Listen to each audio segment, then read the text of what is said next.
उत्तर प्रदेश के अपर मुख्य सचिव अवनीश कुमार अवस्थी प्रदेश का कोरोना बुलेटिन जारी करते हुए उन्होंने कहा है कि संक्रामक रोगों पर काबू पाने की कोशिश लगातार जारी है। साथ ही उन्होंने कहा कि मास्क के अनिवार्य उपयोग की जरूरत, सोशल डिस्टेंसिंग के पूर्ण पालन के लिए हो जागरूकता। देश में नहीं थम रहा कोरोना का कहर। पिछले 24 घंटे में कोरोना के 28,498 पॉजिटिव केस आए सामने। देश में कोविड-19 से कुल मामलों की संख्या 9 लाख के पार, 3,11,565 एक्टिव कोविड केस। देश में कोरोना रिकवरी रेट 63.02% पर बरकरार। देश में अब तक 5,71,459 लोग हुए ठीक। भारत में पिछले 24 घंटे में 553 लोगों की मौत। अब तक कुल मरने वालों की संख्या 23,727 हुई। नोएडा में एसडीएम अभय सिंह की रिपोर्ट आई कोरोना पॉजिटिव। अस्पताल में जारी है इलाज। इससे पहले जेवर एसडीएम और एसडीएम सदर कोरोना संक्रमित हुए थे। संभल में फिर फूटा कोरोना बम। 28 नए कोरोना पॉजिटिव केस मिलने से मचा हड़कंप। 550 से पार पहुंचा कोरोना केस। कानपुर में कोरोना से 5 और मरीजों की हुई मौत। बीते 24 घंटों में 84 नए मामले आए सामने। आज से ऑडविन फॉर्मूले से खुले लखनऊ के बाजार। नारंगी और हरे रंग का अफवाह दुकानों का बंटवारा। सुबह 9 बजे से रात 8 बजे तक खुलेंगे बाजार। यूपी में अब सिर्फ 5 दिन ही खुलेंगे बाजार, यानी सिर्फ सोमवार से शुक्रवार तक ही खुलेंगे बाजार। गोरखपुर में तेजी से बढ़ रहे कोरोना केस। 3 दिन के अंदर ही 220 से ज्यादा कोरोना के केस आए सामने। गाजियाबाद में 24 घंटे में 120 नए मरीज आए सामने। जिले में संक्रमित मरीजों की संख्या 3,200 के पार।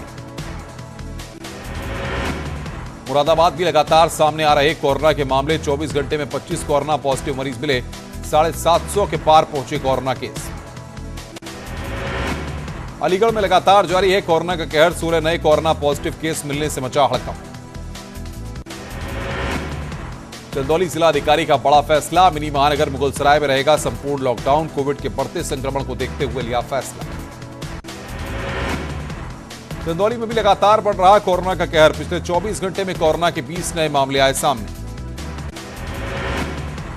महुआ में लगातार बढ़ रहे कोरोना मरीज। स्वास्थ्य महकमे के माथे पर खिंची चिंता की लकीरें। विकास दुबे एनकाउंटर मामले में सुप्रीम कोर्ट ने योगी सरकार से मांगा जवाब। सुनवाई के दौरान कहा जांच के लिए कमेटी बनाने पर विचार। सोमवार को होगी मामले की अगली सुनवाई। कानपुर कांड पर एडीजी प्रशांत कुमार ने की प्रेस कॉन्फ्रेंस। कहा विकास के साथियों ने खोले कई बड़े राज। एडीजी प्रशांत कुमार ने बताया कि बिकरू कांड से जुड़े एक और आरोपी शशिकांत को गिरफ्तार किया गया है। 50,000 का इनामी बदमाश शशिकांत। एडीजी ने बताया कि शशिकांत के खुलासे के बाद पुलिस ने विकास दुबे के घर से AK-4717 कारतूस बरामद किए हैं। साथ ही शशिकांत के घर से इंसास राइफल बरामद की गई है। एडीजी प्रशांत कुमार ने कहा कि पूरे मामले में 21 आरोपी थे, जिसमें 4 लोग गिरफ्तार किए जा चुके हैं। अब तक 6 आरोपी एनकाउंटर में मारे जा चुके हैं।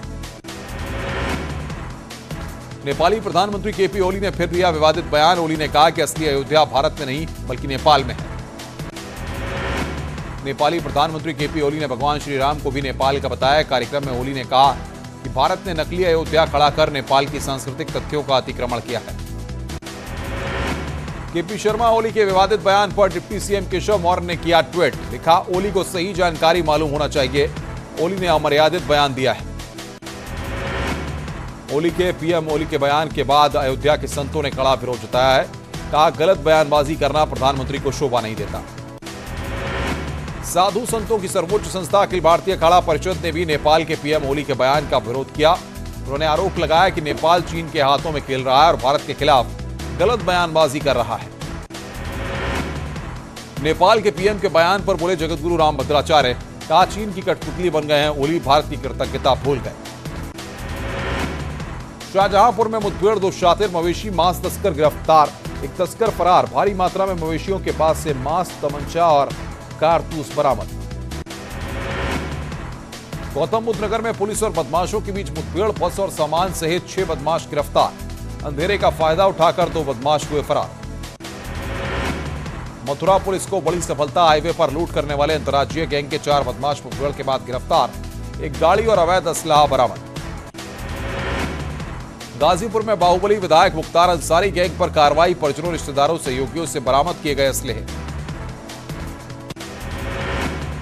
जौनपुर में ट्रक लूटकांड में पुलिस को मिली सफलता, ट्रक लूटने वाले 2 बदमाश गिरफ्तार, ट्रक का जीपीएस, मोबाइल समेत 40,000 रुपए बरामद।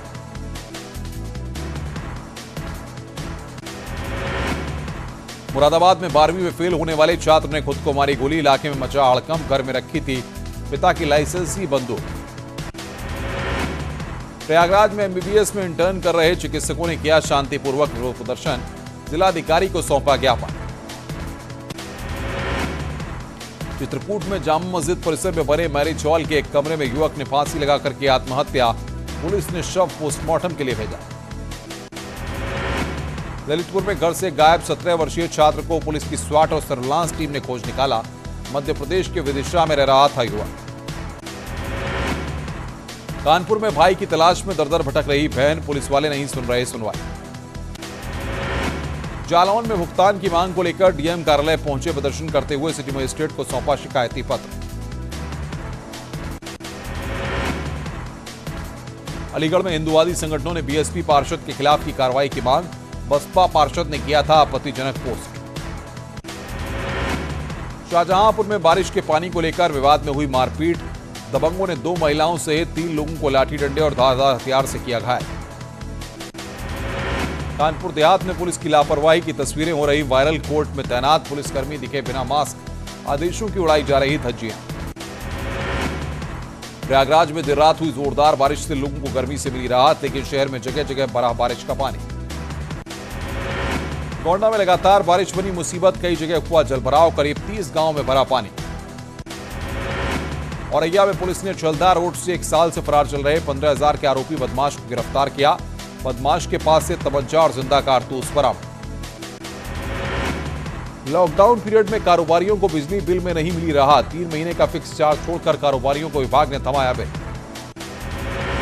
गोंडा में टिड्डियों का आतंक जारी, टिड्डी दल फसलों और पेड़ों को पहुंचा रहे नुकसान।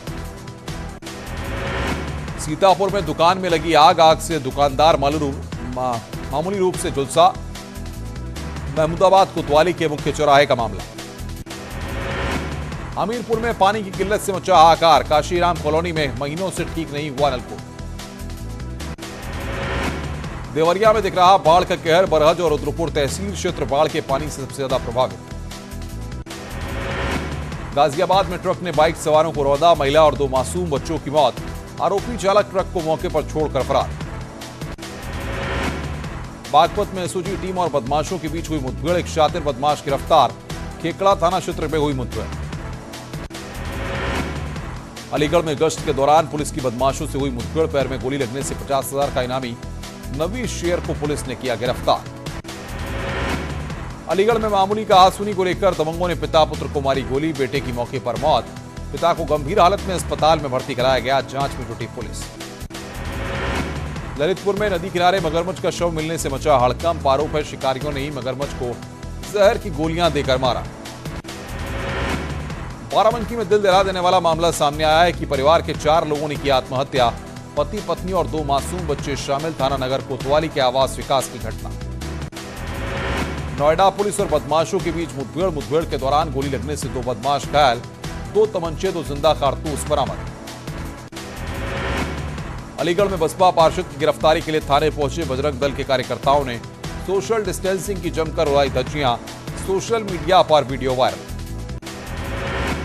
संगम नगरी में दिख रहा कोरोना का असर, महामारी के खौफ से संगम आने वाले श्रद्धालुओं की संख्या में आई कमी। कानपुर देहात में भी जमीनी विवाद में 2 गुट आमने सामने आए, जमकर चले लाठी डंडे, मारपीट की घटना सीसीटीवी में कैद। चंदौली के अदसड़ गांव में भी पुलिस और ग्रामीण आमने सामने आ गए, पुलिस ने चोरी के आरोप में 2 युवकों को हिरासत में लिया, नाराज ग्रामीणों ने जताया विरोध। अमेठी के ऊंडी गांव में जमीन विवाद में 2 गुट आमने सामने आ गए, एक दूसरे पर बरसाए जमकर लाठी डंडे, सोशल मीडिया पर वायरल वीडियो। आगरा के थाना शमशाबाद क्षेत्र में देर रात बिजली के एक ट्रांसफार्मर में लगी भीषण आग, कड़ी मशक्कत के बाद स्थानीय लोगों ने आग पर पाया काबू। कानपुर के किदवई नगर थाने में प्राथमिक स्कूल के पार्क में निकला करीबन 2.5 मीटर लंबा सांप, सांप को देखकर पार्क में खेल रहे बच्चों ने मचाया शोर। नैनीताल के अमतुल स्कूल ने आज 35 कर्मचारियों को नौकरी से बाहर कर दिया। स्कूल के इस फैसले के बाद कर्मचारी सड़क पर आ गए हैं। पूर्व मुख्यमंत्री हरीश रावत ने गंगा को नहर घोषित करने के लिए फैसले को सार्वजनिक रूप से माफी मांगी। कहा, गंगा किनारे बड़े लोगों के घरों और व्यापार को बचाने के लिए जनहित में लिया था फैसला। हरिद्वार में हर की पेड़ी के स्कैप चैनल को लेकर बोले प्रवक्ता मदन कौशिक। कहा, हर की पेड़ी की धारा को नहर बताने वाला फैसला निरस्त होगा या नहीं, ये मुख्यमंत्री तय करेंगे। कुमाऊं यूनिवर्सिटी में फर्जी बिलों के मामले ने तूल पकड़ लिया है। अब कांग्रेस कर्मचारियों के समर्थन में उतर आई है और पूरे प्रकरण की जांच करने की मांग कर रही है।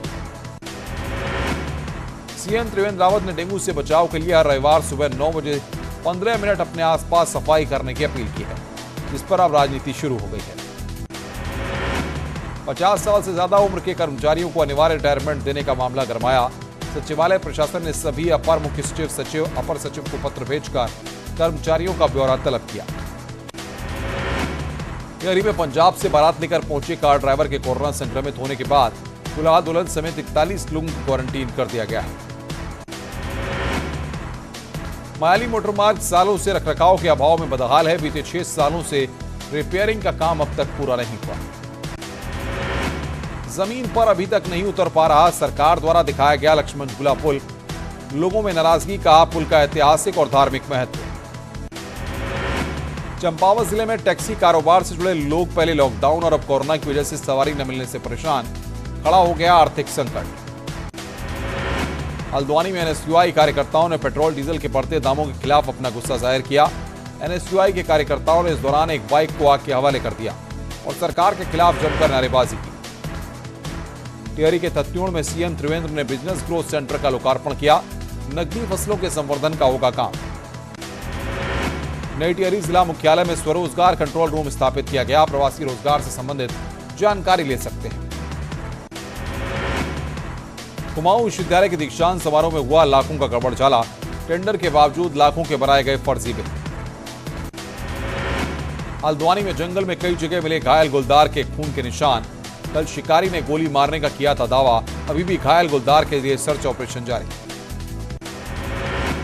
पिथौरागढ़ में चीन सीमा पर बादल फटने की तस्वीरें आई सामने। गंजी कुटी के बीच 3 किलोमीटर का इलाका तबाह। कुटी नदी का प्रवाह भी रुका। झील मचा सकती है तबाही। हल्द्वानी में शिकारी विपिन चंद्रा ने आदमखोर गुलदार को मारी गोली। घायल गुलदार जंगल की तरफ भागा। वन विभाग कर रहा है तलाश। उत्तराखंड में अनिवार्य रिटायरमेंट की तैयारी में शासन। भ्रष्टाचारी, लापरवाह और अक्षम कर्मचारी होंगे बाहर। सचिवालय प्रशासन में सभी सचिवों से मांगा गया ब्यौरा। हल्द्वानी में एक कोरोना मरीज की मौत से मचा हड़कंप। 37 साल की महिला की अस्पताल में मौत। उत्तराखंड में कोरोना के 71 नए मामले आए सामने। उधम सिंह नगर में 72 घंटे का लॉकडाउन लागू। हल्द्वानी में एक कोरोना पेशेंट महिला की मौत। रुड़की में कोरोना के बाद पूरी कोतवाली को किया गया सील। गंगनहर कोतवाली में महिला दरोगा निकली कोरोना पॉजिटिव। चमोली के नंदप्रयाग में कुछ लोग कोरोना के नियम तोड़ते दिखे। नंदप्रयाग नगर पंचायत ने रावण और यमराज बनकर लोगों को कोरोना के खतरे से डराया। उत्तरकाशी के दरासू में डोडा पाउडर के साथ पकड़े गए 2 आरोपियों में से एक की कोरोना रिपोर्ट आई पॉजिटिव। आरोपियों को उत्तरकाशी पीजी कॉलेज के एक कमरे में रखा गया। हरदोई में लगातार बढ़ रहे कोरोना के मामले। 13 पुलिसकर्मियों को कोरोना पॉजिटिव निकलने से मचा हड़कंप। उधम सिंह नगर के खटीमा में फिर से कोरोना मरीजों की तादाद बढ़ने लगी है। 2 अलग अलग जगह मिले कोरोना मरीजों के बाद क्षेत्र में मचा हड़कंप। उत्तराखंड में कोरोना के केस 3500 के हुए पार। देहरादून और उधम सिंह नगर में सबसे ज्यादा है मामले। सीएम त्रिवेंद्र रावत का कहना है कि रिकवरी रेट के मामले में टॉप राज्यों में शामिल होने पर खुश होने की जरूरत नहीं है। कोरोना के साथ डेंगू बड़ी मुश्किल न खड़ी कर दे, इसको लेकर सीएम त्रिवेंद्र ने डेंगू को लेकर अभियान में सहयोग की अपील की। श्याम जाजू के बचाव में उतरी बीजेपी। पार्टी के मीडिया प्रभारी देवेंद्र भसीन ने पूजा को बताया निजी कार्यक्रम। क्वारंटीन तोड़ने से किया इंकार। उत्तराखंड बोर्ड का रिजल्ट जुलाई के आखिरी हफ्ते में आ सकता है। शिक्षा सचिव मीनाक्षी सुंदरम ने कहा कि 25 से 30 जुलाई के बीच में बोर्ड के रिजल्ट आ सकते हैं। रुक रहे हैं यहां पर एक ब्रेक के लिए। ब्रेक के बाद जल्द हाजिर होते हैं।